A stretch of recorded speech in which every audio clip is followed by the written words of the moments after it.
Broccoli வச்சு ரொம்பவே ஈஸியாக ஒரு கட்லட் ரெசிபி எப்படி செய்கிறதுன்னு பார்க்கலாமா?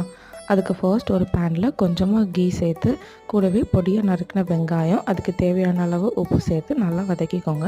இது நல்லா வதங்கினதும் பொடியாக கட் பண்ணி வச்சுருக்க ப்ராக்கோலியை சேர்த்துக்கோங்க. இது பச்சை வாசனை போகிறது வரைக்கும் நல்லா சேர்த்துக்கோங்க. இதுக்கு தேவையான அளவு உப்பு, காரத்துக்கு நான் பெப்பர் மட்டும்தான் இன்றைக்கி யூஸ் பண்ணியிருக்கேன். இதை நல்லா மூடி போட்டு வேக வச்சுருங்க. இது நல்லா வெந்ததும் கூடவே துருவின பன்னீர், அப்புறமா பாயில் பண்ணி மேஷ் பண்ண பொட்டேட்டோ, இது ரெண்டையும் சேர்த்தா ப்ராக்கோலி கட்லெட்டுக்கான பேட்டர் ரெடி. இதை நல்லா மேஷ் பண்ணி உருண்டையாக தட்டிக்கோங்க. இதை மைதா மாவில் டிப் பண்ணி பிரெட் க்ரம்ஸில் கோட் பண்ணிக்கோங்க. இப்போ இதை ஒன்று ஒன்றா நம்ம ஷாலோ ஃப்ரை பண்ணி எடுத்தால் நம்மளோட ப்ராக்கோலி கட்லெட் ரெடி. இந்த கிட்ஸுக்கெல்லாம் ரொம்பவே பிடிக்கும். செஞ்சு பார்த்துட்டு எப்படி இருந்துச்சுன்னு கமெண்டில் சொல்லுங்கள். டாட்லர்ஸ் சம்மந்தமான ரெசிபீஸ் அண்ட் வீடியோக்களுக்கு சேனலை சப்ஸ்கிரைப் பண்ணிக்கோங்க. தேங்க்ஸ் ஃபார் வாட்சிங்.